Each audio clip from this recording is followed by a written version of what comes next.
This is the second of 3 videos in refurbishing and bringing the Aireon 1200 back to life.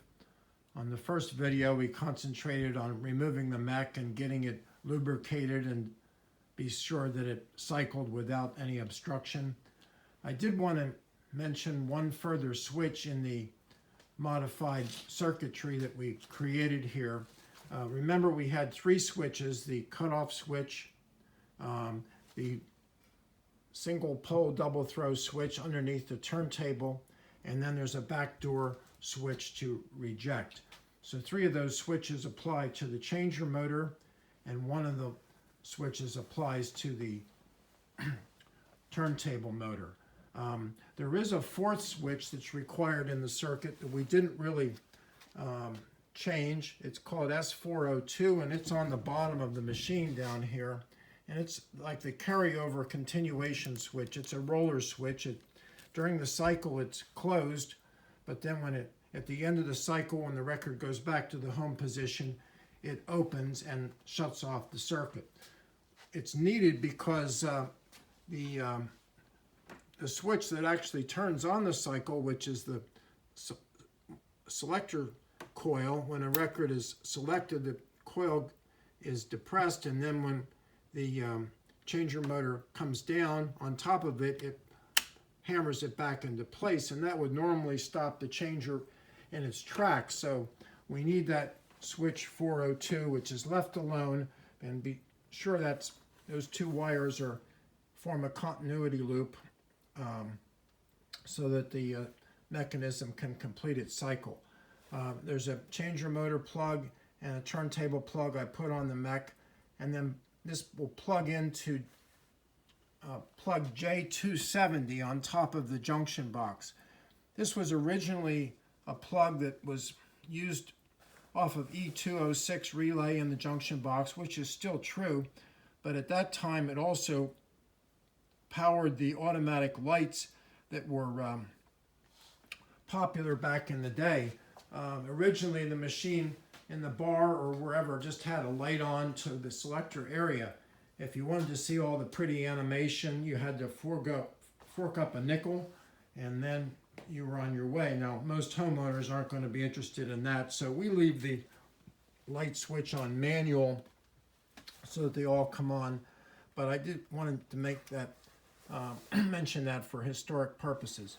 J209 is your plugged power plug, which forms a continuity that plugs into the back door, and then when you turn the mechanism on, you'll have power to the control center. J205 and J208 are not used in my circuitry.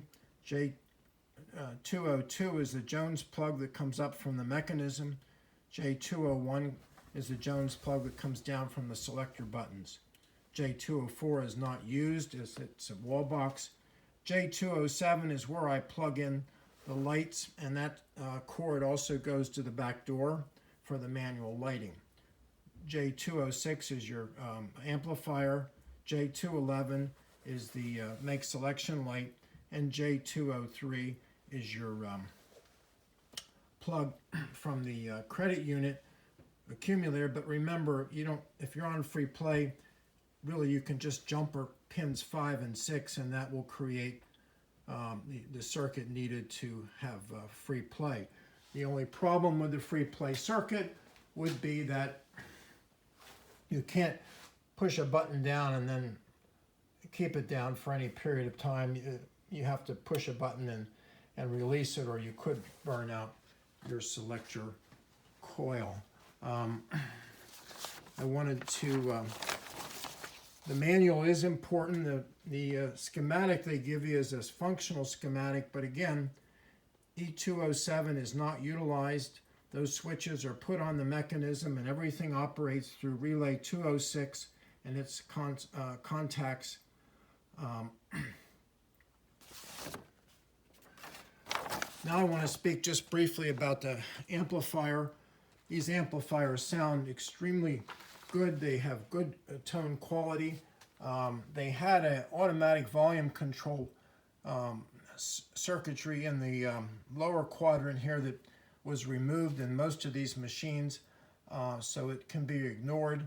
The schematic that they give you in the manual can be utilized pretty much as it is. The only modification I made was to add a 1 meg grid stopper resistor right in the pickup circuit. I used the volume control that is on the amplifier. There was another volume control on the back of the machine that I did not use since it was connected to the microphone. The amplifier, you have to be careful with the resistors. There are 2 resistors that are often either open, these high wattage power resistors. Please check them. Also, the 250 volt resistor on the 6L6 is 5 watts. That often was open. And then a lot of the resistors, for some reason, in the input part, especially the cathode bias resistors, were off a bit. And you really need to check all of them. Fortunately, I haven't had any transformer problems or choke problems, and the resultant sound is really quite excellent. I'm using a original Static 51 cartridge, which is really perfect for these machines with no preamp needed.